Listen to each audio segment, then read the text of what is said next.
witonze ukaba umuhanzi wazimye. Abarira bavuga ngo mana wamoye iki manwe iyo ntekereje ko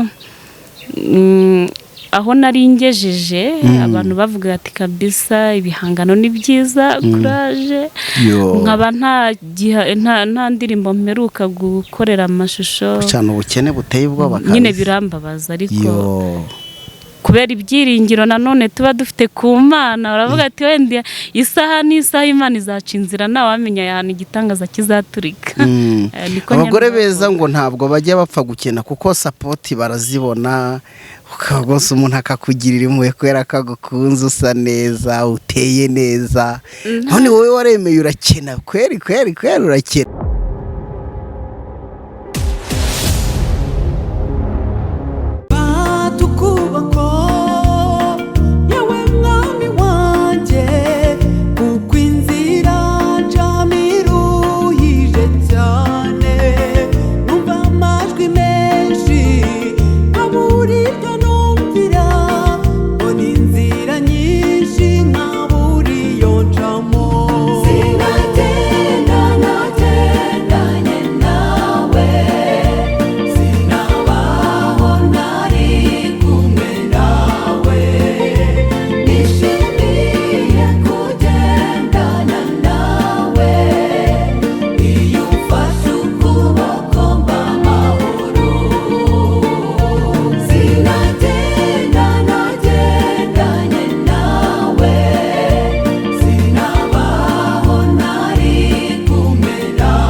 Ngo mana wamoye iki nimwicecekere dore ubutabazi abasubiye inyuma ndetse babivuyemo mugarukiraho hari ubutabazi. Reka twongere tubaha ikaze bakunzi b'Umwana TV aho muri hirya no hino mu bice bitandukanye by'u Rwanda, abari mu burasirazuba, uburengerazuba, amajyaruguru ndetse n'amajyepfo n'umujyi wa Kigali. Mwese ni mugubwe neza cyane, kandi abanyarwanda muri mu bice bitandukanye by'isi, inshuti zacu zakadasohoka ziri ku mugabane wa Amerika, mwese mugubwe neza. Ubwo n'abari muri Canada, ubwo naho ni muri Amerika, mwese ni mumererwe neza. N'abatwumva mwese mukurikira Umwana TV mu rurimi rw'ikinyarwanda tuvuga, mwese tubahaye ikaze. Reka mbwire ababyeyi, nimba utarazigamira umwana wawe muri ejo heza, waba uriho wibagirwa ikintu cy'ingenzi kandi gikomeye, gufunguza konte muri ejo heza ukoresha telefone yawe, aho ukanda akanyenyeri 50 gatandatu ugashyiraho urwego ugakurikiza amabwiriza. Iyo konte niyo kuzigamira umwana nyine ubuzima bwe ejo bukazagenda neza. Niyicariye hano hejuru Inyamiramba aho bita muri Mera neza, babafitiye serivisi nyinshi zitandukanye kandi zishobora kunyura imitima yanyu mwebwe n'imiryango yanyu. Ushobora kuza mukaruhukira ugatunganya business zanyu. Yes. Ndi kumwe n'umudamu mwiza kabisa uruhanga ruhanganye ubuhanga, kumureba nukurarama.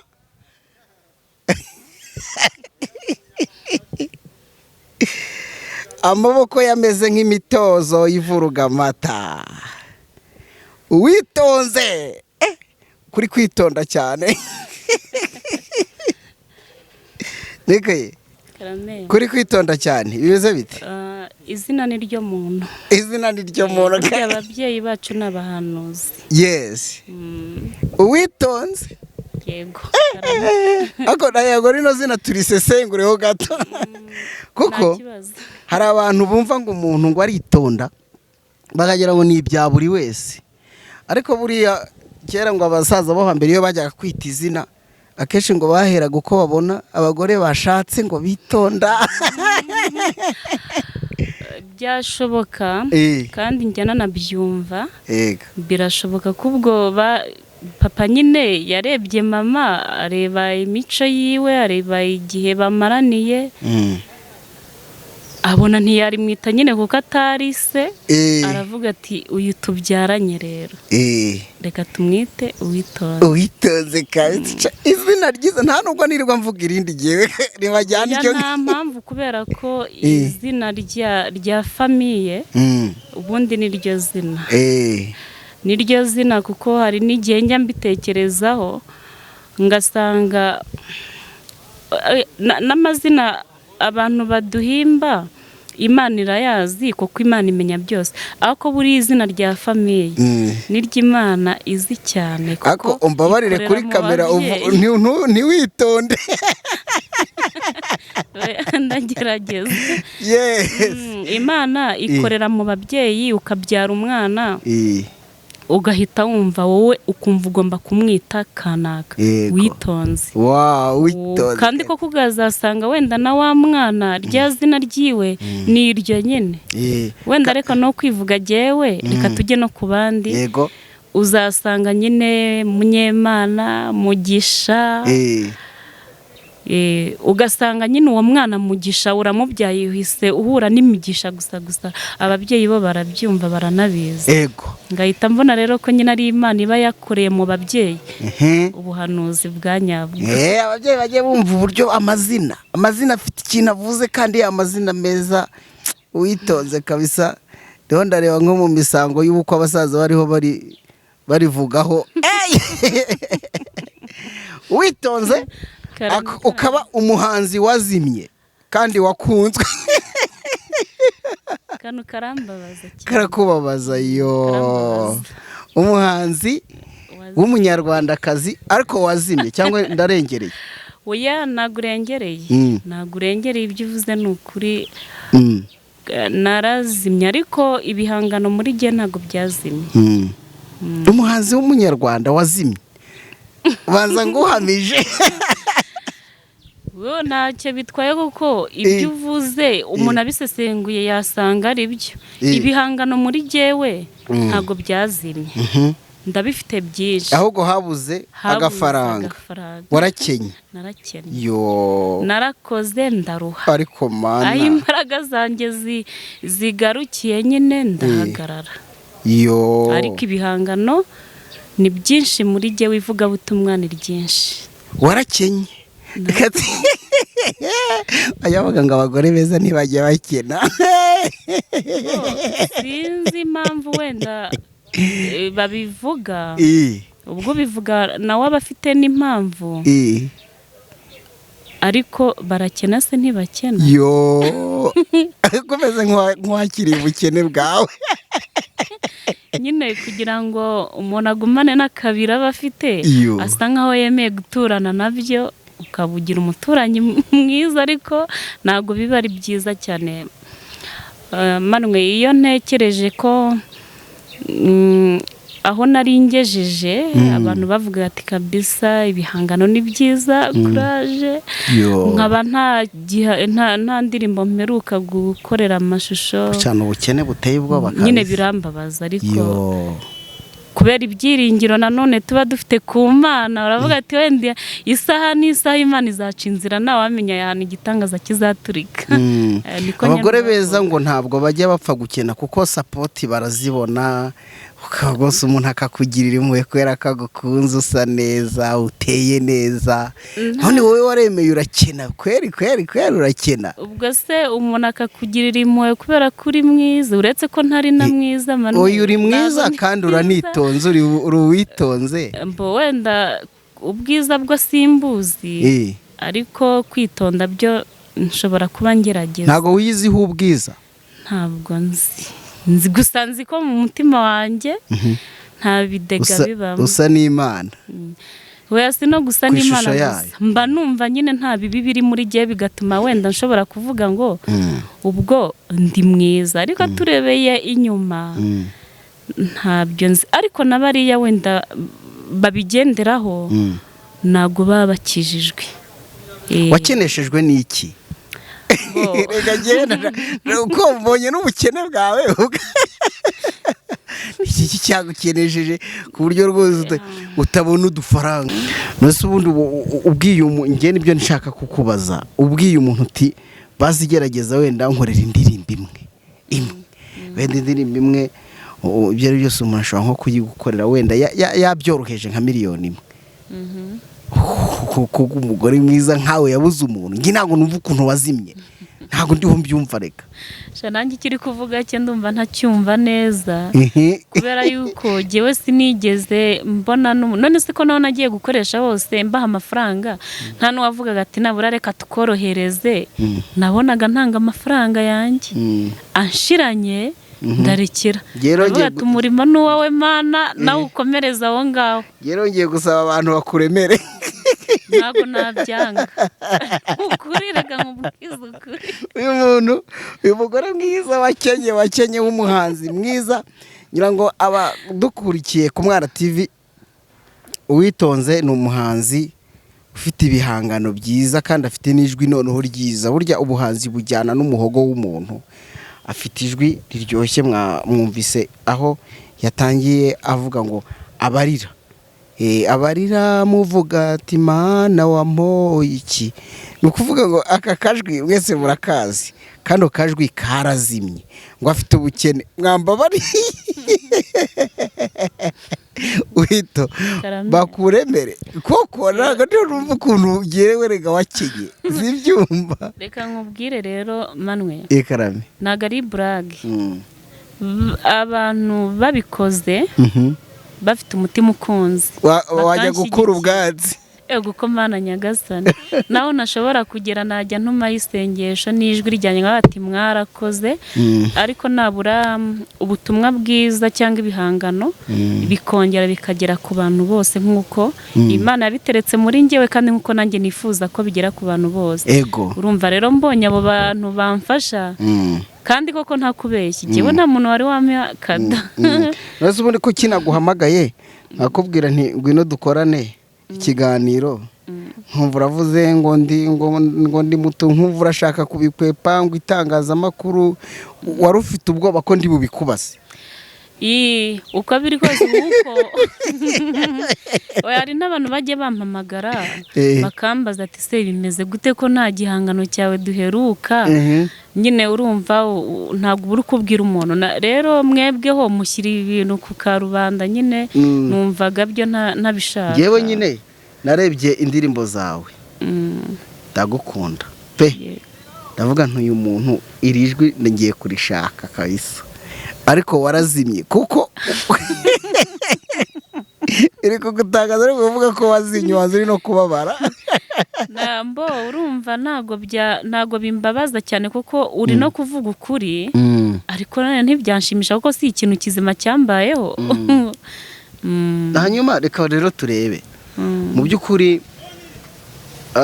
umuntu nyine agira ibibazo koko agakena ndabyemera nawe warakenye kandi si gukena nta nubwo ari n'ingeso si n'ikintu wihamagarira ariko turenge ubukene bwawe nkumva ibihangano byawe uzongera ukabizamura ryari koko ubu tuvugana tumaze no gutandukana wenda nawe ukanansigira ibaze ndakamura mama yewe nk'iyo kamera yisigiye umva mfite indirimbo z'amawodiyo, mfite n'ikaye yuzuyemo rwose izindi ntarajya gukora, kandi buriya manuye njya nshima Imana. Burya nkora indirimbo si ngombwa cyane ko nandika, nzimanuka nzumva nkakora. Urumva rero no tumaze no gutandukana rwose nagenda ngakora. Uragira ibitekerezo byinshi ujye gukora amasengesho? Amasengesho narasenze manwe, ahubwo ntegereje ibisubizo byayo. Kandi nawe wasanga uri inzira Imana iciyemo, kuko narasenze bishoboka. Ye baba we ugore mwiza wazimye. Uri kuvuga icyo kintu. Yega jewe ari ukuntu urumva reka abantu bakuremere kahise. Ubikora rwose wumva yabikoraga akantera inkunga cyangwa se ni kado. Kandi nigeze nsenga cyane numva Imana irambwiye ati kado, ariko narategereje. Warahebye? Ntabwo natakaje ibyiringiro. Ahubwo reka tugende tunagana no ku musozo w'ikiganiro. Icyo cyari cyatumye nza kukureba nuko nabonye indirimbo yawe ibyinamo utwana tw'udukobwa kandi tuzwi hano mu Rwanda, nubwo tutakomeje ngo tumenyekane ariko turazwi. Kamugisha Delphine n'umurerwa Queen mbabonyemo bituma nibaza. Urumva iyo ngewe nyine umuntu wese nabonye wa supportinze umwana cyangwa akamuha umwanya dushobora kumukurikirana, noneho byongeye numva n'ibihangano byawe, nkurikira message, numva n'ijwi, ndavuga ntuyu muntu gusa. Ntabwo nabura kubwira abakunzi b'Umwana TV ko watugoye kukubona. Watugoye, dukoresheje imbaraga zo kugira ngo tukubone. Yego uri Kigali, nanjye nari maze iminsi nkorera i Rubavu, naguhamagaye ndi Rubavu. Urambwira uti uzaze tuvugane. Ubwo naje ngeze ino urambwira uti se waje ti numva ati ariko nanone Imana ishimwe ubwo byarangiye uhaye agaciro urugendo nakoze. Ariko noneho mu by'ukuri tunasoza, yewe nimba warazimye kandi abakunzi b'Umwana TV ndabizi bashobora kongera bakakugushyira ahagaragara. Ndifuza ko abantu badukurikiye baba inshuti zawe, bakaba inshuti zawe z'akadasohoka. Hari abashobora kuvuga bati rwose uyu muntu wamurema, ariko ndagira ngo wongere uzamure wa muhogo aho twatangiriye. Wenda hari ushobora no kuba ahereyemo hagati, nabyo birashoboka, asanze umuntu yicaye ariko ariho adukurikirana akavuga ati reka numva. Ngira ngo wongere uzamure wa muhogo kuri ya ndirimbo watangiye, tunayisorezeho. Ariko ngewe saba abantu bakuremereka kuko wenda mbere yo kuyizamura nashimira cyane abo bantu bambera inshuti bandemera. Hari n'uwaza akakubwira ati rwose gira gutya, kora gutya. Kugira inshuti nibwo butunzi bukomeye cyane. Bambereye inshuti, ubundi ngiye nkunda abantu, nanjye nibankunde rero. Bankunde, wenda bandemere nango, kandi koko babikore babikunze, kuko nkeneye imbaraga z'abantu. Nkeneye imbaraga z'abantu, kandi Imana ashyize ubutunzi mu bantu. Banyemereye byanshimisha, nanjye nakora ivugabutumwa. Nta kibazo. Numva abarira bavuga, twagiye hera hejuru kwa kundi. Abarira bavuga ngo Mana wamoye iki, nimwicecekere dore ubutabazi. Abasubiye inyuma ndetse babivuyemo, mugarukiraho hari ubutabazi. Garukira ntabwo ushaka ibintu byinshi, ndagiraga abantu bumva ako kajwi gusa kawe ukuntu ari keza, kandi nukuri kanyuza imitima yabo. Umuhanzi wazimye aka kajwi ngashimira yera, ngashimira Imana ko atabarira mama. Ariko nawe humura, nawe nturire ukomeza. Burya manwa abahanzi barihanurira. Yego barihanurira, ubwo ntacyo utumva. Uwito, reka rero nutwemerera nimero yawe ya telefone tuyishyire muri kino kiganiro. Kandi ndabizi ko kabisa genda bizi, nyamara abantu bari hano barabishuti zawe. Oya jewe nabashimira, nukuri babaye inshuti zanjye, byanshimisha. Nukuri ugakora pe, kuko ufite ibihangano biryoshye, kandi abantu barabizi gukena byo bibaho. atari n'ubunebwe ufite ariko yajyanye mu bihangano mu ndirimbo ziramya Imana zifasha abantu. Impamvu navuze ngo abagore beza ntibajya bakena, abakunzi b'Umwana TV banyumve, ubundi abantu benshi bazi ko abagore beza nyine bashobora guhabwa utuntu n'abagabo, ariko ntago ariko Uwitonze ameze, mutaza kugira ngo wenda ni nayo mpamvu we gukena kwe biri muri icyo ngicyo cyo kuba atarahisemo nyine kwemera ko ahabwa utuntu twagira gute. Ndabyibaza kuko ntago wari kubura umuntu gusapotinga. Ntago nari kubura umuntu uvuga ati ngukore n'indirimbo 5 pe, ahubwo kunjyana mu binyuranye na message ndi gutanga. Ibyo nibyo nirinze. Okay, tugushimire rero, si ngombwa ko tujya kuyivuga nka babandi turayandikamo baraza kuyibona. Yego. Kandi Nyagasani aguha umugisha, ukomeze ugubwe neza kuba watwemereye ku Mwana TV. Barabana wanze ko tubavugaho byinshi, ariko nta kibazo, n'inshuti zawe buriya mfite ibanga ryabyo, ntacyo bitwaye. Ubutaha tuzabavugaho.